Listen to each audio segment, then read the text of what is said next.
Welcome to Physics Plex YouTube channel. আমরা তরঙ্গের উপরিপাত অধ্যায় নিয়ে বিস্তারিত আলোচনা করছি। আজকে সেকেন্ড পার্টে আমরা আলোচনা করব একটা তার যদি টান করে বাঁধা থাকে সেই তারের কম্পন, মূল সুর, উপসুর, সমমেল নিয়ে আলোচনা হবে এবং সনোমিটার নিয়ে বিস্তারিত আলোচনা হবে। তো প্রথমে আমরাই টান করা তারের কম্পন দেখব।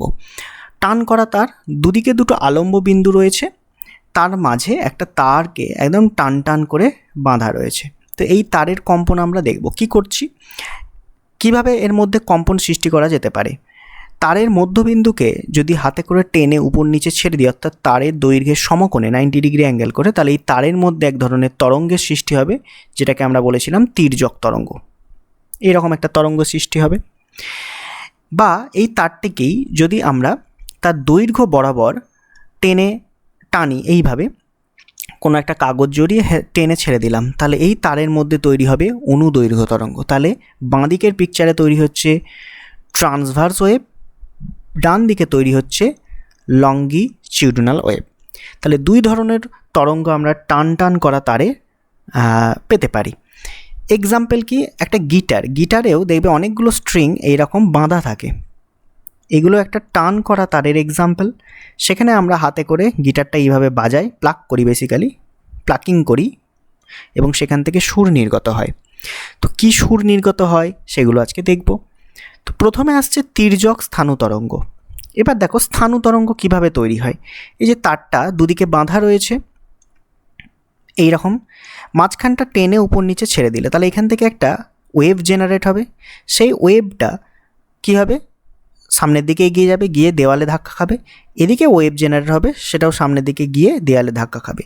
এরপর ওই বাধা বা প্রতিবন্ধক থেকে বা দেওয়াল থেকে ধাক্কা খেয়ে কী হবে, রিফ্লেক্ট হয়ে আবার ওয়েভটা ব্যাক করবে। যখন ব্যাক করবে, ওই আপতিত তরঙ্গ এবং প্রতিফলিত তরঙ্গ একে অপরের সাথে কি তৈরি করবে, একটা স্ট্যান্ডিং ওয়েভ। অর্থাৎ এই পয়েন্টগুলো, যে পয়েন্টগুলো দেখাচ্ছি, এগুলো তৈরি হবে নোড, আর যেগুলো হচ্ছে ম্যাক্সিমাম ডিসপ্লেসমেন্ট সেগুলোতে তৈরি হবে অ্যান্টি নোড। তো এটা একটা স্থানু তরঙ্গ বা স্ট্যান্ডিং ওয়েভের ব্যাপার। একইভাবে অনুদৈর্ঘ্য স্ট্যান্ডিং ওয়েভ বা লঙ্গিটিউডিনাল স্ট্যান্ডিং ওয়েভ আমরা দেখতে পাবো। এবার তির্যক স্থানু তরঙ্গের আমরা যে ওয়েভ, সে ওয়েভের একটা তো ভেলোসিটি রয়েছে, সেই ভেলোসিটি ভি, সেটা সমান আমরা জানি √T/μ। টি হচ্ছে ওই তারের টেনশন, ঠিক আছে, টেনশন, আর মিউ হচ্ছে একক দৈর্ঘ্যের ভর, অর্থাৎ মাস পার ইউনিট লেন্থ। ওই তারের দৈর্ঘ্য হচ্ছে যদি এল হয় এবং তারের একটা ভর আছে, এই দৈর্ঘ্য ভরকে যদি দৈর্ঘ্য দিয়ে ভাগ করি সেটা পাবো মিউ। অর্থাৎ এটাকে আমরা বলি লিনিয়ার মাস ডেনসিটি, অর্থাৎ ভরের রৈখিক ঘনত্ব। এটা কি, এই যে প্রোগ্রেসিভ ওয়েভটা ট্রাভেল করছে তার বেগ, এবং এটা তির্যক অর্থাৎ ট্রান্সভার্স, তাই টি লিখলাম।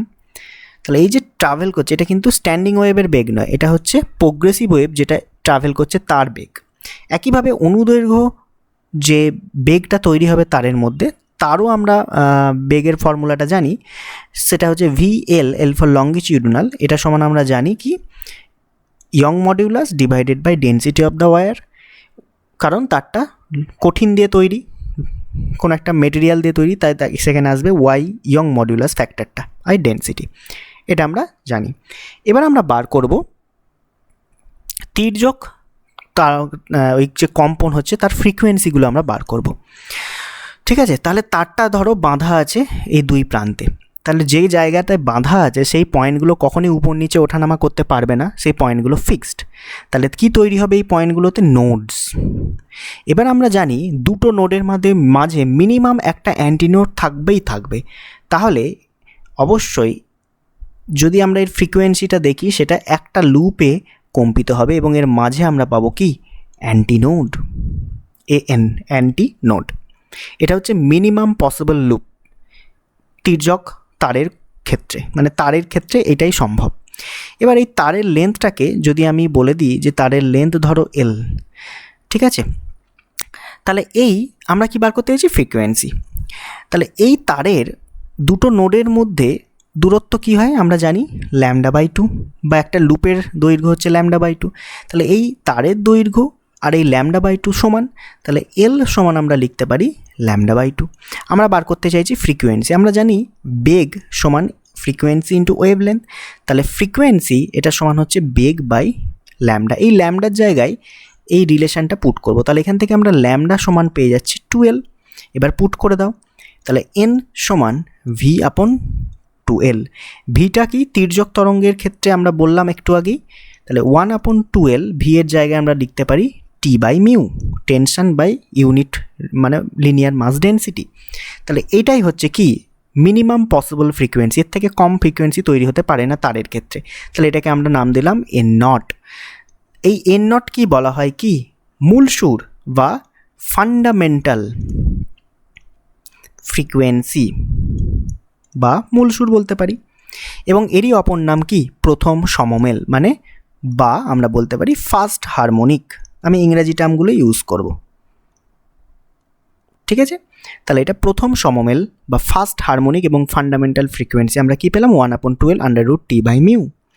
এবার ভালো করে লক্ষ্য করো, এই ফার্স্ট হারমোনিকে আমরা কি পেলাম ফ্রিকোয়েন্সি পেলাম n0, ঠিক আছে, মিটলো।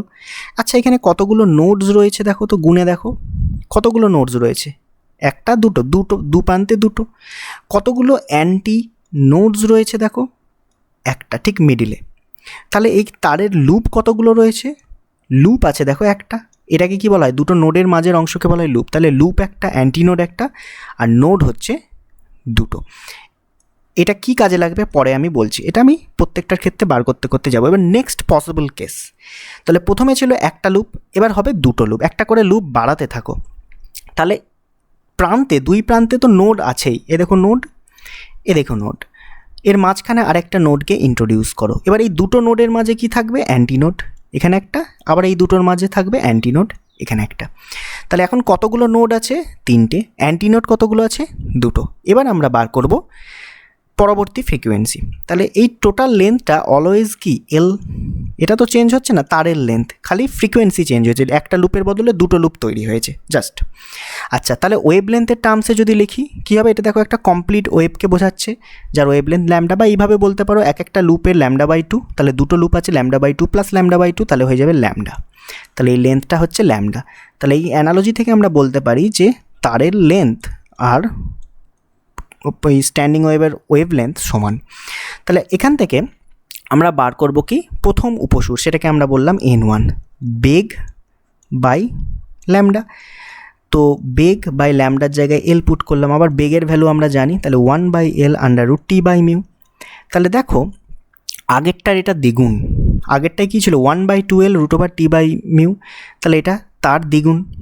তাহলে এটাকে তো এইভাবেও লিখতে পারি যে 1/2L √T/μ তার দ্বিগুণ, দুই দুই কেটে গিয়ে দেখো এটা ফিরে আসবে। তাহলে এটা সমান আমরা লিখতে পারি 2 টাইমস অফ n0, অর্থাৎ n1 সমান 2 টাইমস অফ n0। এই 1-এর জন্য নাম হবে প্রথম উপসুর বা ফার্স্ট ওভারটোন। এই 1টার জন্য নাম আসবে ফার্স্ট ওভারটোন, প্রথম উপসুর। আর এই যে 2টা লেখা আছে, এই 2-এর জন্য নাম আসবে দ্বিতীয় সমমেল, বা এরই অপর নাম সেকেন্ড হারমোনিক্স। বোঝাতে পেরেছি? Second harmonics. হারমোনিক্স কি মূল সুরের সরল গুণিতক, 1 গুণ, 2 গুণ, 3 গুণ। তাহলে আগেরটা ছিল n0, এটা তো 1 গুণ, এটা এরই 1 গুণ, তাই ফার্স্ট হারমোনিক্স নাম হয়েছে। ওকে, এবার নেক্সট পসিবল কেস কি, আচ্ছা এখানে দেখো কতগুলো নোডস রয়েছে, কতগুলো অ্যান্টিনোড রয়েছে গুণে বলো, আর কতগুলো লুপ রয়েছে দেখো। নোডস প্রথমে লুপ দেখো, দুটো লুপ দেখতে পাচ্ছি। অ্যান্টিনোড কতগুলো আছে, দুটো দেখতে পাচ্ছি। নোড কতগুলো আছে দেখো, তিনটে। এখান থেকে একটা অ্যানালজি টানতে পারি, দেখো এইখানে যে 2টা লেখা আছে n1 সমান 2 n0, এই 2-এর সাথেই লুপ সংখ্যা সমান হবে, এই 2-এর সাথেই অ্যান্টিনোড সংখ্যা সমান হবে, আর নোড সংখ্যা হবে +1 মানে 3, 2 + 1 3। এখান থেকে অ্যানালজি টানতে পারি। পরবর্তী কেসটা দেখো, তারপরে আমি আসছি। এবার আরেকটা লুপ বাড়ালাম, 3টে হলো। তাহলে প্রথমত লেন্থ তো সেম আছে, খালি লুপের সংখ্যা বেড়েছে। দেখো λ/2 λ/2 λ/2 3টে হবে লুপ, তাহলে 3 λ/2 হচ্ছে এর লেন্থ। তাহলে এল এর সাথে একে সমান করে দাও, তাহলে এল সমান 3 λ/2। তাহলে এখান থেকে ল্যামডা সমান 2L/3।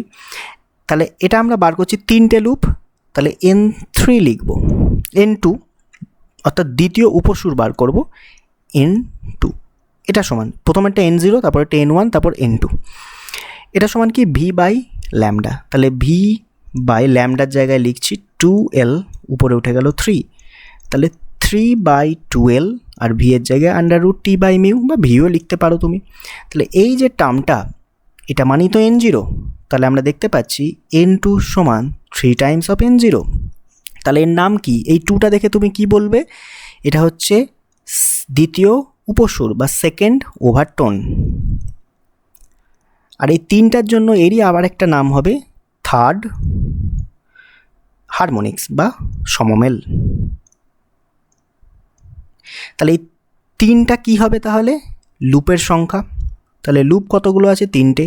এবং অ্যান্টি নোট কতগুলো আছে? 3টে। গুণে দেখে নাও। নোট কতগুলো আছে? এক ঘর বেশি, 4টে নোট থাকবে। দেখো 1 2 3 4। ক্লিয়ার? তাহলে যদি এবার আমি তোমাকে বলি, ধরো আমি বললাম 10th 10 নম্বর হারমোনিক্স, এখান থেকে তুমি কি কি ডিডাক্ট করতে পারবে? তাহলে 10 নম্বর হারমোনিক্স, তাহলে আমি বলতে পারি এক ঘর কম ওভারটোনস, তাহলে এটাকেই বলা হবে 9th ওভারটোনস। ঠিক আছে? আচ্ছা, তার মানে এটাকে এইভাবে লিখতে পারি N9 সমান 10N0। এটাই তো বোঝাচ্ছে। দেখো ওভারটোন হারমোনিকের থেকে এক কম, এখানেই দেখো 3 হলে এটা 2 হবে, তাহলে হারমোনিকের থেকে এক কম হচ্ছে ওভারটোনস। এখানেও তাই বললাম। তাহলে N9 সমান 10N0। এবার আবার কি বলতে পারো? এই 10টা দেখে তুমি বলতে পারবে যে এখানে কতগুলো লুপ আছে। তাহলে দেখো কতগুলো লুপ আছে, এটাই হচ্ছে লুপ নাম্বার। তাহলে 10টা লুপ আছে, এটাই হচ্ছে যতগুলো লুপ থাকবে ততগুলি অ্যান্টি নোটস থাকবে, এটাই হচ্ছে তার অ্যান্টি নোটস নাম্বার। কিন্তু নোটসের নাম্বার যদি আমরা দেখি, নোটস কতগুলো থাকবে? একটা বেশি থাকবে, কারণ দুটো অ্যান্টি নোডের মাঝে একটা নোট থাকে, তাহলে 11টা নোট থাকবে। বোঝা গেছে? তাহলে 10th হারমোনিক্স থেকে আমি কী কী ডিডাক্ট করতে পারলাম? সেটাকে 9th ওভারটোনসও বলা হয়। সেখানে লুপ আছে 10টা, অ্যান্টি নোড আছে 10টা, এবং নোডের সংখ্যা হচ্ছে 11টা, একটা বেশি। এবং N0 ভ্যালু আমরা জানি 1/2L √T বাই মিউ, অর্থাৎ 10তম সমমেল। এবার যা যা পড়লাম দেখো, প্রথমে মূল সুর, যেটাকেই আমরা প্রথম সমমেল বলেছিলাম, সেটাকে আমরা N0 দিয়ে প্রকাশ করেছি এবং তার ভ্যালু কি পেয়েছি? 1/2L √T by mu. Next আসছে প্রথম উপসুর, যেটাকে আমরা N1 বলেছি, এটা সমান হবে 2N0, অর্থাৎ দ্বিতীয় সমমেল। দ্বিতীয় উপসুর সমান তৃতীয় সমমেল। তাহলে N-1 এর উপসুর সমান হবে nth সমমেল, তাই না? N-1 উপসুর মানে ওভারটোনস, অ্যানালজি থেকে এক ঘর কম। দেখো 3 থেকে 2 মানে এক ঘর কম, তাহলে nth হারমোনিক্স পাবো। বোঝা গেছে? এবং এই যে নাম্বারটা, এই নাম্বারটাই হচ্ছে লুপ সংখ্যা এবং অ্যান্টিনোট সংখ্যা, আর এক ঘর বেশি হবে নোট সংখ্যা। আমি আর লিখছি না। দেখো এখানে ছবি দিয়ে দিয়েছি। প্রথমেরটা হচ্ছে ফান্ডামেন্টাল বা ফার্স্ট হারমোনিক, সেকেন্ড হারমোনিক বা first overtone, third harmonic, fourth, fifth. এই ফিফথটাকে থেকে আমি তোমাকে কিছু প্রশ্ন করি, বলো ফিফথ হারমোনিকে কতগুলো নোটস রয়েছে? তোমাকে আঁকতে হবে না, বলতে পারবে ফিফথ হারমোনিক্স মানে আমি লিখতে পারি 5N0। তাহলে 5খানা অ্যান্টি নোটস রয়েছে, আর নোট সবসময় অ্যান্টি নোটের থেকে এক ঘর বেশি থাকে, তাহলে এখানে 6টা নোটস রয়েছে। তোমাকে এরকমই প্রশ্ন করতে পারে 102তম হারমোনিক্স। তুমি কি বসে বসে ছবি আঁকবে? 102খানা কি লুপ আঁকবেন না? তাহলে 102কে তুমি লিখতে পারো N101 সমান 102N0, এক ঘর কমে ওভারটোনস থাকে। তাহলে 102খানা কি লুপ, এই 102খানা কি হবে? Anti note. আর তাহলে নোট হবে এক ঘর বেশি, 103খানা নোট পাবে। এগুলো শর্ট কোশ্চেন এইভাবে সলভ করতে পারবে। ওকে, এবং 102 যদি হারমোনিক হয়, 101 হবে ওভারটোনস। আশা করছি এবার ক্লিয়ার হয়েছে। এর পরের ছকটা একটা দেখো, যা পড়ালাম সেটাই। প্রথমটা হচ্ছে ফান্ডামেন্টাল ফ্রিকোয়েন্সি, অর্থাৎ দুটো নোডের মাঝে একটা অ্যান্টি নোড রয়েছে। N0 ভ্যালু পেয়েছি 1/12T বাই মিউ হবে, এমটা এক্সট্রা এসে গেছে, ঠিক আছে। এটা হচ্ছে বলা হচ্ছে মূল সুর বা এরই অপর নাম প্রথম সমমেল বা ফার্স্ট হারমোনিক্স। তাহলে এখানে কতগুলো লুপ রয়েছে? একটা অ্যান্টিনোড, নোড হচ্ছে দুটো। একইভাবে ফার্স্ট উপসুরে যদি আমরা আসি, এবং সেটাই দ্বিতীয় সমমেল, এখান থেকে আমরা পাচ্ছি দ্বিতীয় সমমেল, মানে দুখানা অ্যান্টিনোড দুখানা লুপ পাবো। এই যে দুখানা অ্যান্টিনোড দুখানা লুপ পাবো, এক ঘর বেশি, অর্থাৎ তিনটে নোটস পাবো। একইভাবে N2 = 3N0 থেকে বলতে পারবো 2 বোঝাচ্ছে কি দ্বিতীয় উপসুর, 3 বোঝাচ্ছে তৃতীয় সমমেল। সেখান থেকেই 3কে ধরলে 3টে লুপ পাবো, 3টে অ্যান্টিনোড পাবো, আর এক ঘর বেশি অর্থাৎ 4টে নোটস পাবো। বোঝা গেছে? আর কিছু বলার দরকার নেই। নেক্সট আমরা এগোই। এবার দেখো, টান করা তারে যদি তুমি একটা গিটার বাজছে, গিটারের হচ্ছে এই হচ্ছে তার ফুল লেন্থটা, দুদিকে আটকানো আছে, তুমি মাঝখানে যদি স্পর্শ করো হাত দিয়ে, গিটার বাজানোর সময় হাত দিয়ে স্পর্শ করতে হয়, যখনই তুমি স্পর্শ করবে তখনই কিছু কিছু হারমোনিক্স উধাও হয়ে যাবে। যেমন দেখো এখানে ছবিতে সবকটা হারমোনিক্স কিন্তু উপস্থিত রয়েছে, যখন প্রথম আছে, দ্বিতীয়ও রয়েছে, তৃতীয়, চতুর্থ, তাই না? সবকটা হারমোনিক্স এখানে প্রেজেন্ট, অর্থাৎ অড প্লাস ইভেন সব ধরনের হারমোনিক্স যদি কোনো সিস্টেমে থাকে সেটা শুনতে কিন্তু শ্রুতি মধুর হয়, ঠিক আছে, শুনতে কানে ভালো লাগে। এবার যখনই তুমি একটা তারের মিডল পয়েন্টে হাত দেবে, সেখানে অটোমেটিক্যালি তৈরি হয়ে যাবে কি নোড, কারণ ওই পয়েন্টে হাত দেওয়া মানে ওই পয়েন্টটা আর ভাইব্রেট করবে না। তাহলে অলরেডি দুপাশে নোড রয়েছে, মিডিলে আরেকটা নোড তৈরি হবে। তাহলে এই কন্ডিশনটা দেখো, সব সময় মিডিলে নোড তৈরি হবে। তাহলে এইখানে মিডিলে নোড তৈরি হচ্ছে না প্রথম ছবি অনুযায়ী, তাহলে এইটা কখনই তুমি শুনতে পাবে না, এটা ক্যান্সেল হয়ে যাবে, মানে সাপ্রেসড হয়ে যাবে। দ্বিতীয়টা তুমি শুনতে পাবে, তৃতীয়র মিডিল দেখো এটা, তাহলে এখানে অ্যান্টিনোড তৈরি হচ্ছে, তাহলে এটাও তুমি শুনতে পাবে না, আবার তুমি এইটা শুনতে পাবে। তাহলে যদি একটা টান করা তারের মিডল পয়েন্টে স্পর্শ করো, তাহলে তুমি ইভেনগুলো শুনতে পাবে। এটা হচ্ছে 2 নম্বর, দুটো লুপ আছে মানে ইভেন, এটা 4 নাম্বার। এইভাবে তুমি 2, 4, 6, 8 এই যে হারমোনিক্সগুলো থাকবে সেগুলো তুমি শুনতে পাবে, বাকি অড নাম্বারগুলো কিন্তু শুনতে পাবে না। বোঝাতে পেরেছি? এবার এই স্পর্শর বদলে তুমি যদি এইভাবে টেনে দাও, তখন ঠিক উল্টো ঘটনা ঘটবে, মানে হাতে করে টেনে দিলে, তাহলে মাঝখানে অ্যান্টিনোড তৈরি হবে। যেগুলো দেখো অনুপস্থিত ছিল সেগুলো উপস্থিত হবে, যেগুলো উপস্থিত ছিল অনুপস্থিত হবে, অর্থাৎ তখন 1 উপস্থিত থাকবে, 3 উপস্থিত থাকবে, 5 উপস্থিত থাকবে। বুঝতে পেরেছো? তাহলে স্পর্শ করলে নোট তৈরি হবে, কিছু বাতিল হয়ে যাবে। যখনই স্পর্শ করছি নোট তৈরি হচ্ছে, তখন 2, 4, 6, 8 পাবো। ক্লিয়ার? একইভাবে যদি বলি 1/3 দূরত্বে স্পর্শ করি তখন কী হবে? এবার দেখো একটা লেন্থের 1/3 কত, এর মোটামুটি এখানে আসবে, তাহলে এটাও তুমি শুনতে পাবে না। স্পর্শ করলে নোট তৈরি হওয়ার কথা, কিন্তু এখানে নোট হচ্ছে না, এরও 1/3 এরকম জায়গায় আসার কথা, এখানে অ্যান্টি নোট তৈরি হচ্ছে, এটাও শুনতে পাবে না। দেখো এর 1/3 কিন্তু এইখানটাই, তাহলে নোট তৈরি হচ্ছে, তাহলে এটা তুমি শুনতে পাবে। একইভাবে 4-এর 1/3 মোটামুটি এরকম জায়গায় আসবে, এটাও শুনতে পাবে না।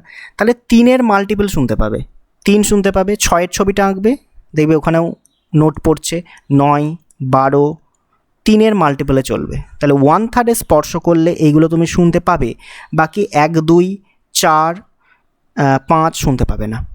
বুঝতে পেরেছো? যদি স্পর্শ করো, আর যদি টেনে ছেড়ে দাও তাহলে তখন আবার এইগুলো শুনতে পাবে না, বাকিগুলো শুনতে পাবে, উল্টোটা ঘটবে। বোঝাতে পেরেছি?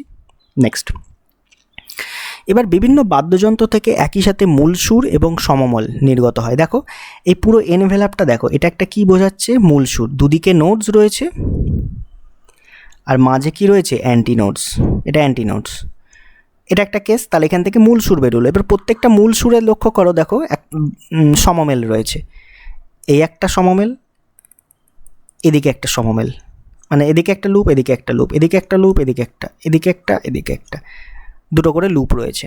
তাহলে মিউজিক যে গিটার থেকেই মনে করো, সেখান থেকে মূল সুর সমমেল একসাথে এইভাবে নির্গত হয়। ঠিক আছে, এরপর আমরা আসছি তারের তির্যক কম্পনের সূত্রাবলী। অলরেডি আমরা জানি, তাহলে এই যে ফান্ডামেন্টাল ফ্রিকোয়েন্সি যেটা আমরা পেলাম N0, সেটা ধরেই তুমি যদি কাজ করো পেয়ে যাবে। N0 সমান আমরা কি পেলাম? 1/12 √T/μ। তাহলে তির্যক কম্পনের সূত্রাবলী, ফ্রিকোয়েন্সিগুলো আমরা দেখব, দৈর্ঘ্যের সাথে কি রিলেশন। এলটা হচ্ছে দৈর্ঘ্য, টি হচ্ছে টেনশন আর মিউ হচ্ছে একক দৈর্ঘ্যের ভর। তাহলে দেখো এখান থেকেই যদি টি আর মিউকে আমি কনস্ট্যান্ট করে দিই, টেনশন এবং রৈখিক ভর ঘনত্বকে যদি আমরা কনস্ট্যান্ট করে দিই, তাহলে ডাইরেক্টলি আমরা দেখতে পাচ্ছি যে ফ্রিকোয়েন্সি আর লেন্থ ইনভার্সলি প্রপোর্শনাল। এটাই হচ্ছে দৈর্ঘ্যের সূত্র। তাহলে তুমি যদি ভাষায় বলো কি বলবে, যে টান স্থির থাকলে একটা নির্দিষ্ট তারের তির্যক কম্পনের কম্পাঙ্ক তারের দৈর্ঘ্যের সাথে ব্যস্তানুপাতে পরিবর্তিত হয়। বোঝাতে পেরেছি? কিচ্ছু নেই, তুমি এগুলো জানো। নেক্সট যদি আমি গ্রাফ টানি, ব্যস্তানুপাতের গ্রাফ দেখো, ব্যস্তানুপাতের গ্রাফ কীরকম হবে।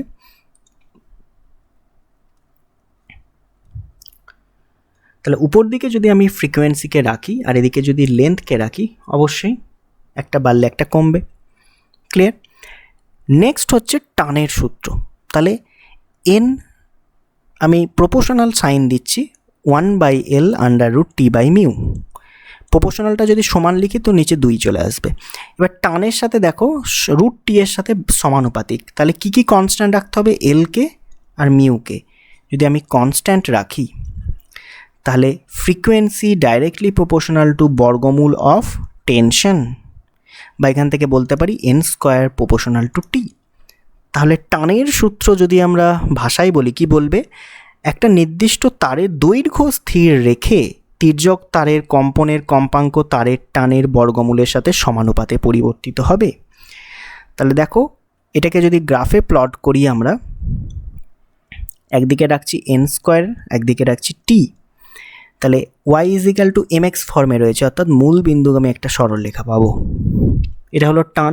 তাহলে লেন্থের সাথে রিলেশন পেলাম, টানের সাথে পেলাম। এবার ভরের সাথে বার করব, তাহলে টি আর এলকে কনস্ট্যান্ট রাখতে হবে। ঠিক? এবার হচ্ছে ভরের সূত্র। দেখো তাহলে টি আর এল এটাকে আমরা কি করব? কনস্ট্যান্ট রাখবো। তাহলে কনস্ট্যান্ট রাখলে এন আমরা পাবো 1/√μ, অর্থাৎ মিউ এর বর্গমূলের সাথে ব্যস্তানুপাতিক।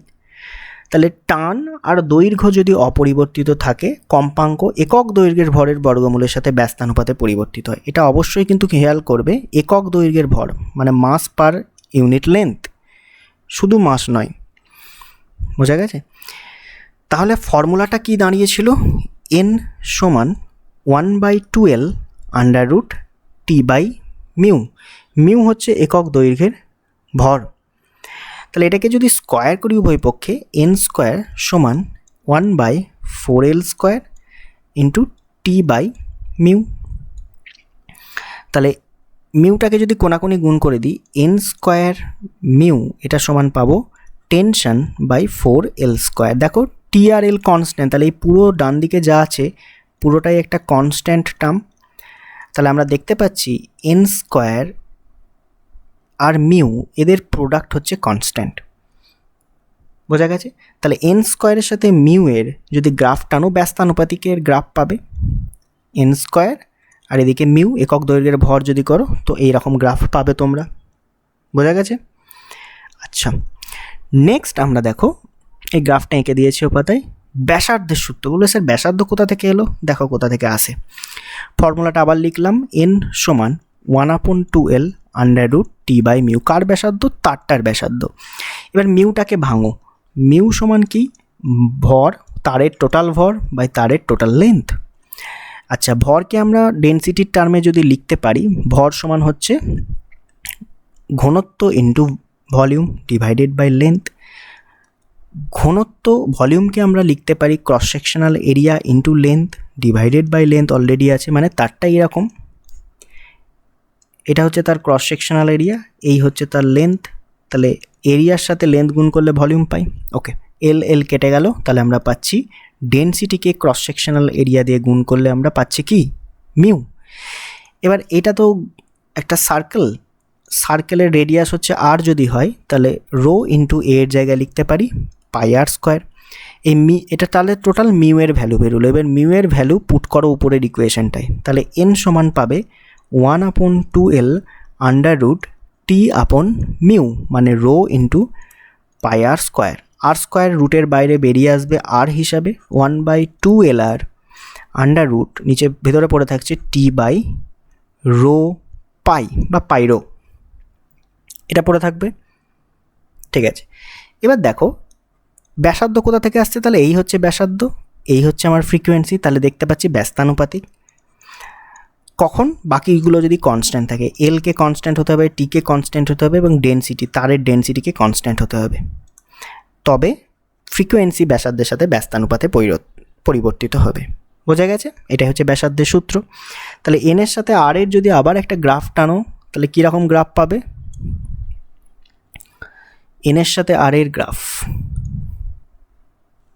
ব্যস্তানুপাতিক, একই ধরনের গ্রাফ।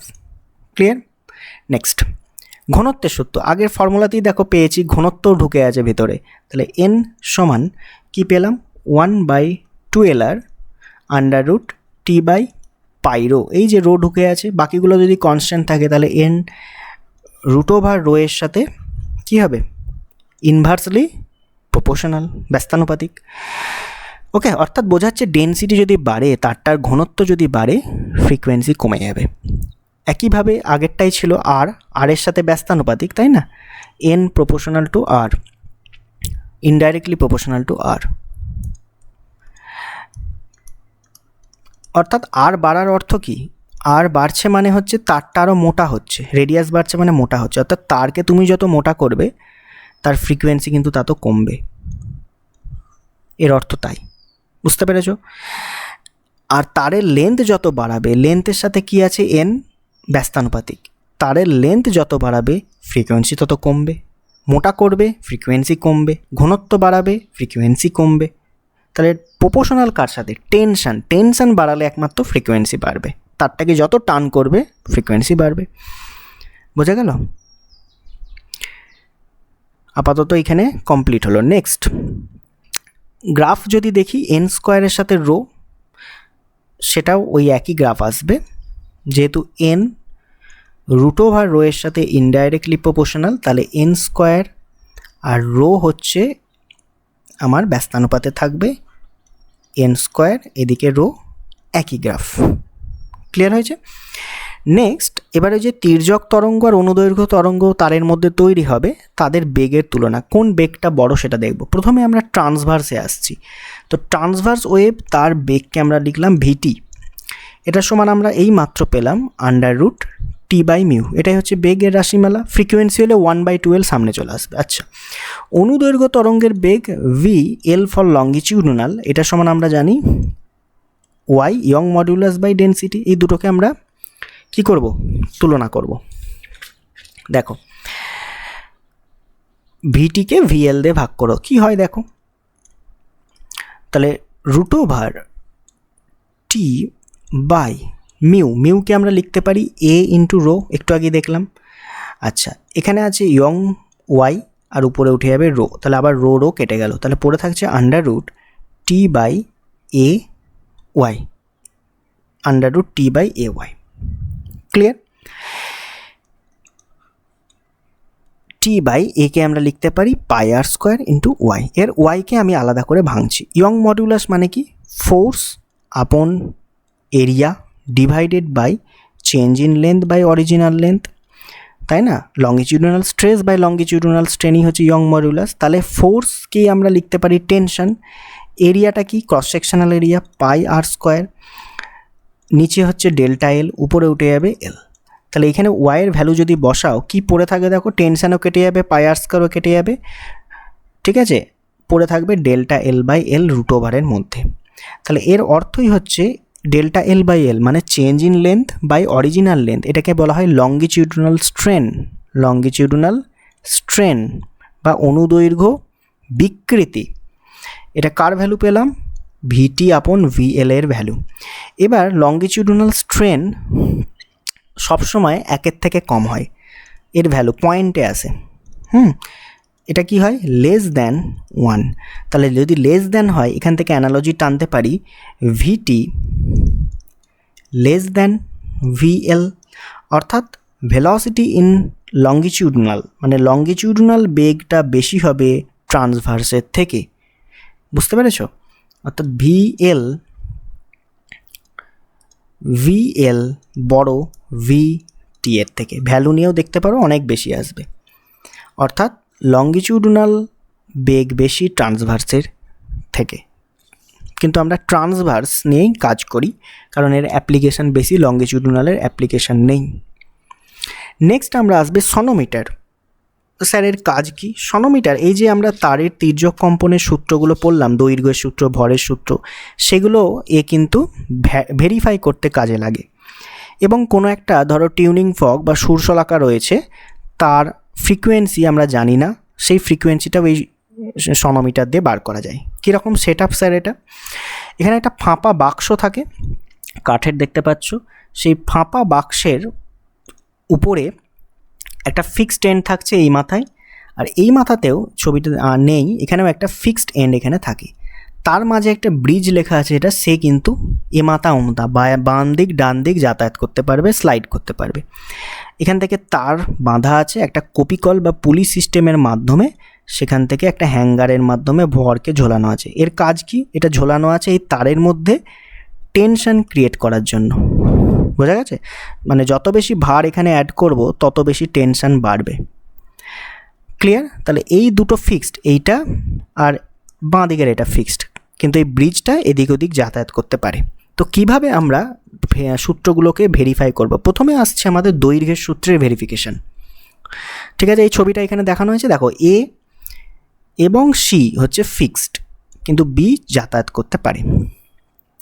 ওকে, এবার একটা সুরশলাকাকে তুমি নিয়ে আসো যার ফ্রিকোয়েন্সি তুমি জানো, এনে এইখানে বাক্সতে ঠেকিয়ে দাও।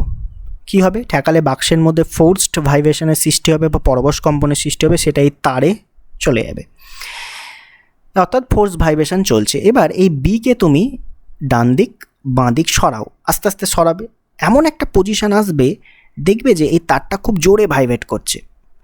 বা তুমি এই তারের উপর একটা কাগজকে ভি আকৃতি করে রেখে দিতে পারো, এইভাবে টাঙিয়ে রাখতে পারো। যখনই দেখবে বিয়ের এমন একটা পজিশান আসবে, মনে করো যেখানে রাখা আছে সেখানেই, তখন এই কাগজটা যেটা রেখেছি ভি আকৃতি করে তারের ওপর, সেটা ছিটকে পড়ে যাবে। তখনই তুমি বুঝবে যে এখানে রেজোনেন্সের সৃষ্টি হয়েছে বা অনুনাদের সৃষ্টি হয়েছে, বা এই তারটার সাথে এই সুরশলাকার কম্পন ম্যাচ করে গেছে। তাহলে তুমি এই লেন্থটা পেয়ে যাবে, এ থেকে বি, এই যে লেন্থ, এটাকে তুমি পেয়ে যাবে, এটাকে আমি নাম দিলাম এল। এবার বাকি তুমি জানো, এখানে যে তুমি ভরটা চাপিয়ে রেখেছিলে সেটা তুমি জানো, তার জন্য যে টেনশন ক্রিয়েট হচ্ছে সেটাও তোমার জানা। তাহলে আননোন ছিল কি? এই লেন্থটা জানা। ঠিক আছে, তাহলে আমাদের যে সূত্র বা ফর্মুলা সেটা আমরা জানি, n সমান 1/12 √T/μ, অর্থাৎ এল এর সাথে ব্যস্তানুপাতিক হচ্ছে ফ্রিকোয়েন্সি। ক্লিয়ার? অর্থাৎ তুমি একটা সুরশলাকা নিলে যার ফ্রিকোয়েন্সি ধরো n1, তার জন্য তুমি ওই যে এ বি দূরত্বটা পেলে L1। তুমি আরেকটা সুরশলাকা নিয়ে এলো, মনে করো এটা 200 হার্জ, 220 হার্জের সুরশলাকা নিয়ে টেস্ট করলে, এরপরে তুমি 440 হার্জের একটা সুরশলাকা নিয়ে এলে যার ফ্রিকোয়েন্সি আমরা বলছি n2। তাহলে তুমি যদি ফ্রিকোয়েন্সি বাড়াও, দেখবে যে দূরত্বে বি ছিল সেই বিকে আরও কাছে আনতে হবে এর, তবে L2 পাবে। তাহলে এইভাবে যদি তুমি অনেকগুলো সুরশলাকা নাও, এইভাবে তুমি অনেকগুলো লেন্থ পাবে। এবং দেখা যায় যে এই ফ্রিকোয়েন্সির সাথে লেন্থের যে গুণফল সেটা কনস্ট্যান্ট। একইভাবে n2-র সাথে L2 সেটাও কনস্ট্যান্ট। অর্থাৎ যখনই তুমি এই ফ্রিকোয়েন্সিকে বাড়াচ্ছ, এই লেন্থটা অটোমেটিক্যালি ছোট হবে, মানে এ আর বি এর মধ্যে যে গ্যাপটা সেটা ছোট হবে। তাহলে এখান থেকে কনক্লুশন টানা যায় যে n আর লেন্থ এরা হচ্ছে ইনভার্সলি প্রপোর্শনাল। এইভাবে দৈর্ঘ্যের সূত্রের ভ্যালিডেশন প্রমাণ করা যায়। ঠিক আছে, এখানে একটা মাত্র তার নিয়েই কাজ করা হয়। দ্বিতীয় সূত্র ছিল টানের, টেনশন। তাহলে বাকি তোমাকে ফিক্সড করতে হবে কি? টেনশনকে প্রমাণ করতে গেলে লেন্থকে ফিক্সড করতে হবে। অর্থাৎ এ তো ফিক্সড ছিলই, সি ফিক্সড ছিল, তোমাকে বিটাকেও কী করতে হবে? ফিক্সড করে দিতে হবে। অর্থাৎ এর মাঝে যে এল দূরত্বটা আছে সেটাকে তোমাকে নড়াচড়া করলে হবে না। এবার তুমি শুধুমাত্র এখানে এই যে কিউ হ্যাঙ্গারটা ঝোলানো আছে, এখানে মাস তুমি অ্যাড করতে থাকবে, ওজন তুমি বাড়াতে থাকবে, তাহলে তোমার টেনশন বাড়তে থাকবে। সেখান থেকে কি হয় দেখব। তো একইভাবে একটা জানা ফ্রিকোয়েন্সি যুক্ত তুমি সুরশলাকা এখানে নিয়ে এলে, যার ফ্রিকোয়েন্সি মনে করো n1, সেই ফ্রিকোয়েন্সি নিয়ে এলে n1। ঠিক আছে, তুমি এই লেন্থকে চেঞ্জ করবে না, কারণ এলকে আমি কী রেখেছি? ফিক্সড। এল যদি ফিক্সড থাকে, মিউও ফিক্সড থাকবে। একক দৈর্ঘ্যের ভর, যখনই তুমি তার চেঞ্জ করে দেবে মিউ চেঞ্জ হয়ে যাবে। তাহলে এই দুটো কোয়ান্টিটি ফিক্সড হয়ে গেল। তাহলে N1 শূর্ষলাকার ফ্রিকোয়েন্সি, সেটা তুমি নিয়ে এসে ঠেকালে এবং সেই অনুযায়ী তুমি ভার চাপাতে থাকলে হ্যাঙ্গারে, দেখলে যে W1 ভারে রেজোনেন্স হচ্ছে। একইভাবে N2 যখন আরেকটা শূর্ষলাকা আনলে তখন দেখলে W2 ভারে রেজোনেন্স হচ্ছে। একইভাবে N3 আরেকটা আনলে, আরও কিছু ভার চাপালে দেখলে যে W3-র সাথে W3 ভার যখন চাপানো আছে তখন তারে রেজোনেন্স হচ্ছে এবং যে এটা রেখেছিলে তুমি কাগজের, সেই কাগজটা ছিটকে পড়ে যাচ্ছে তার থেকে। তাহলে এখান থেকে কনক্লুশন টানতে পারো যে ওজন W1/W2 যে ভার বা বাটখারাগুলো চাপিয়েছিলে সেটা কিসের সাথে সমান? অবশ্যই টানের সাথে।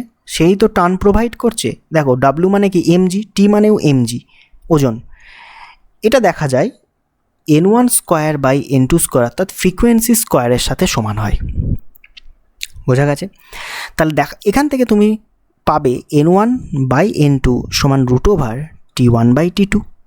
তাহলে এইখান থেকে বলতে পারো N directly proportional to √T, যেটাই ছিল টানের সূত্র। অর্থাৎ টানকে 4 গুণ করলে ফ্রিকোয়েন্সি দ্বিগুণ হয়ে যাবে।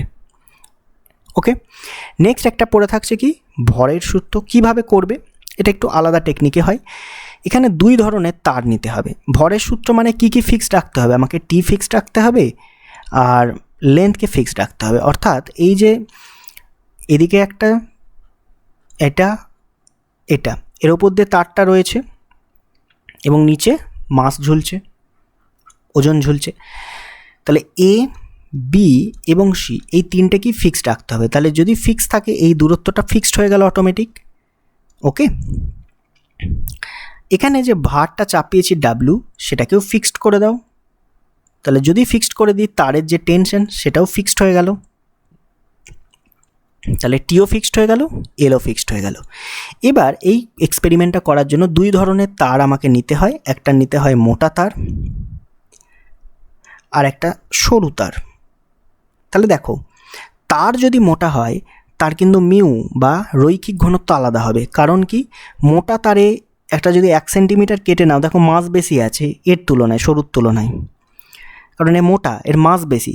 তাহলে অবশ্যই মোটা তারের ক্ষেত্রে μ1 যদি বলি, সরু তারের ক্ষেত্রে সেটাকে আমরা বললাম μ2। তাহলে এখানে আলাদা হচ্ছে রৈখিক মাস ঘনত্ব, সেটা আলাদা। এবার কিভাবে এক্সপেরিমেন্টটা করা হয়? প্রথমে মোটা তারটাকে নিলাম, তার সাথে একটা রেফারেন্স তার আমরা নিলাম, সরুটা নিলাম না, রেফারেন্স তার নিলাম, নিয়ে এক্সপেরিমেন্টটা করা হবে। তাহলে আমার এখানে টানকে ফিক্সড করা আছে এবং লেন্থকেও ফিক্সড করা আছে মোটা তারের। এর এখানে যে ফিক্সড পয়েন্টটা রয়েছে, ঠিক আছে, এবার একটা শূর্ষলাকা নিয়ে এসে এখানে বাজানো হলো, যার ফ্রিকোয়েন্সি আমার জানা আছে N1। তো বাজালে দেখা যাবে, এটাকে আমি বললাম মোটা তারকে 1, এটাকে 2। 1 এবং 2 একসাথে এমন একটা পজিশান আসবে যে একসাথে কম্পিত হচ্ছে। যদি এই 2-এর যে বিটা, মানে এই যে মুভেবল যে বি, এটা এ বি এদিকে সি, এই বিকে এদিক ওদিক সরাবে, এমন একটা কন্ডিশন আসবে, দেখবে যে এটা মুভ করছে। অর্থাৎ এই L1-এর ভ্যালুর জন্য, যেটা রেফারেন্স তার, এই তারটাকে আমরা কি বলছি? রেফারেন্স তার। এটার নাম হচ্ছে রেফারেন্স ওয়্যার। তো দেখবে N1-এর জন্য, N1 ফ্রিকোয়েন্সির জন্য L1, রেফারেন্স তারের L1-এ সমসুর হচ্ছে মোটা তার এবং সরু তারটি। বোঝা গেছে? একইভাবে আরেকটা, এবার তুমি এই মোটা তারকে সরিয়ে সরু তারটাকে পুট করো। এবার আমি ওই μ2 যুক্ত, এটা ছিল μ1, এবার μ2 যুক্ত, μ2 রৈখিক ঘনত্ব যুক্ত যে সরু তার সেটাকে পুট করলাম, আর এই রেফারেন্স তারটা তো আছেই। এইভাবে আবার তুমি একটা শূর্ষলাকাকে নিয়ে আসো। তাহলে দেখবে এই সরু তারের কোনো একটা কন্ডিশানে, মানে এই বিটাকে এমন জায়গায় রাখলে আবার এই দুটো তার কি হচ্ছে? সমসুর হচ্ছে। সেখান থেকে N2 সমান আমরা L2 পাবো, মানে N2-র জন্য L2 লেন্থ আমরা পাবো। L2 হচ্ছে কিন্তু এই রেফারেন্সের লেন্থ, বুঝতে পেরেছো তো? উপরেরটা না, উপরেরটা সব কিছু ফিক্স করা আছে, টি ফিক্স আছে, এলও ফিক্স আছে। L2 হচ্ছে রেফারেন্সের বিটাকে সরিয়ে সরিয়ে আমরা দেখছি সমসুর কোথায় হচ্ছে। তাহলে এই ধরনের একটা রিলেশন আমরা পাবো। N1-এর জন্য L1 একটা পাবো, N2-র জন্য পাবো L2। ক্লিয়ার? তাহলে N1 এর জন্য এটা পাচ্ছি। আচ্ছা, তাহলে মোটা তারের জন্য হচ্ছে μ1, আর এখানে এটা সরু তার নিয়েছি তার জন্য ছিল μ2। তাহলে μ1 আপন μ2 যদি আমরা করি, μ1 আপন μ2 যদি করি, তাহলে এটা দেখা যায় L1 square by L2 square হয় এক্সপেরিমেন্ট করে।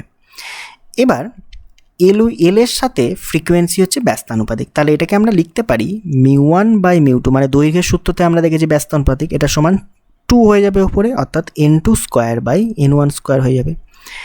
অর্থাৎ দেখো ব্যস্তানুপাতিক মিউ এর সাথেও, তাহলে N আমরা বলতে পারি 1/√μ। এটাই হচ্ছে ভরের সূত্র। বোঝা গেছে? একটু কমপ্লিকেটেড ব্যাপারটা দেখো, কিছুই না। প্রথমে মোটা তারের সাথে একটা রেফারেন্স তার নিয়ে কম্পেয়ার করবে, যেখানে মোটা তারের রৈখিক ঘনত্ব μ1, তো রেফারেন্স ফ্রেমে বিটাকে সরিয়ে L1 পাবে, তাহলে μ1 এর সাথে L1 এর রিলেশন পাচ্ছ। ওই একই প্রসেসে সব কিছু সেম রেখে সরু তারটাকে নেবে যার রৈখিক ঘনত্ব μ2, এবার রেফারেন্স ফ্রেমকে সরিয়ে L2 পাবে, তো μ2-র জন্য L2 পাবে, এবং এই রিলেশনটা দেখা যায় পাওয়া যাচ্ছে। এবার এল এর সাথে N হচ্ছে ব্যস্তানুপাতে থাকে, তাহলে 1 2 ছিল, এখানে হয়ে গেল 2 1, তাহলে দেখতে পাচ্ছি 1 এর সাথে 2 আছে মানে ব্যস্তানুপাতিক, তাহলে N ইনডাইরেক্টলি প্রপোর্শনাল টু √μ। এটাই হচ্ছে ভরের সূত্র। এবার অজানা ফ্রিকোয়েন্সি কিভাবে বার করবো, এটা তো আরও সোজা। তো এবার একটা সুরশলাকা নিয়ে আসছি যার ফ্রিকোয়েন্সি আমি জানি না, সেটাকে আমি বার করব। তাহলে সুরশলাকাটাকে এখানে ধরতে হবে, ঠিক আছে? তার ফ্রিকোয়েন্সি মনে করো N। এখানে যে ভারটা চাপানো আছে W, এটাকে ফিক্সড করে দিলাম। ফিক্সড করলে এখানে টেনশান ফিক্সড হয়ে যাবে। এবার এই যে B, সেটাকে আমি নাড়িয়ে চাড়িয়ে দেখব কোথায় সমসুর হচ্ছে। বোঝা গেছে? তো এদিক ওদিক সরানো হবে, সামনে পিছনে কোনো একটা পজিশান আসবে যেটাকে আমরা বলছি L। সেই L-এ দেখব এই সুরশলাকার ফ্রিকোয়েন্সি এবং এই তারের ফ্রিকোয়েন্সি ম্যাচ করে যাচ্ছে, এবং তারের উপর রাখা যে কাগজ সেটা ছিটকে পড়ে যাচ্ছে, অর্থাৎ রেজোনেন্স হচ্ছে। তো সেখান থেকে আমরা পেয়ে যাব ফ্রিকোয়েন্সি। তাহলে N is equal to 1/2L √T/μ। দেখো টি তো কনস্ট্যান্ট বলিয়ে দিয়েছি আগে, মিউও কনস্ট্যান্ট, কারণ তারটা ফিক্সড রয়েছে, তারটা চেঞ্জ করলে মিউ চেঞ্জ হয়ে যাবে। তাহলে লেন্থ আমার শুধুমাত্র এখান থেকে লেন্থটা বার করলেই তুমি অজানা ফ্রিকোয়েন্সি পেয়ে যাবে। এনটা কি? সুরশলাকার অজানা ফ্রিকোয়েন্সি, এবং তারেরও ফ্রিকোয়েন্সির সাথে ম্যাচ করছে, যেহেতু রেজোনেন্স হচ্ছে না, যেহেতু রেজোনেন্স কন্ডিশন হচ্ছে, তাহলে সুরশলাকার, এটাও তার সুরশলাকার ছবি আছে এখানে বেসিক্যালি। তাহলে এই যে সুরশলাকার ফ্রিকোয়েন্সি আর তারের যে ফ্রিকোয়েন্সি, সেই দুটো বেসিক্যালি ম্যাচ করে যাচ্ছে, তাই তারের ফ্রিকোয়েন্সির ফর্মুলাটাই এই সুরশলাকার ফ্রিকোয়েন্সি বার করতে কাজে লাগবে। তাহলে N সমান 1/2L √T/μ। টি তুমি ফিক্স করে দিয়েছো, মিউ তুমি ফিক্স করা আছে, জাস্ট এলটা বার করবে, এই ফর্মুলায় বসাবে, তুমি অজানা বার করতে পারবে। বা এই ফর্মুলাটাকে এইভাবে লিখতে পারে 1/2L √T এর জায়গায় তুমি mg লিখতে পারো বাই মিউ। কতটা ওজন চাপিয়েছো সেটা এখানে বসাবে, মিউ হচ্ছে রৈখিক ঘনত্ব তারের, এটা জানা, বলে দেবে তোমায়, এলটা বার করে নেবে, এন বেরিয়ে যাবে। বোঝা গেছে? তো আজকে এই পর্যন্তই থাক। নেক্সট লেকচারে আমরা টিউব নিয়ে আলোচনা করব, যেখানে 2 মুখ বন্ধ থাকবে, কোনোটা 1 মুখ বন্ধ থাকবে, সেখানে মূল সুর উপসুর সমমেল কী হবে দেখব। খুব ইন্টারেস্টিং টপিকগুলো। ঠিক আছে, ধন্যবাদ এই লেকচারটি অ্যাটেন্ড করার জন্য।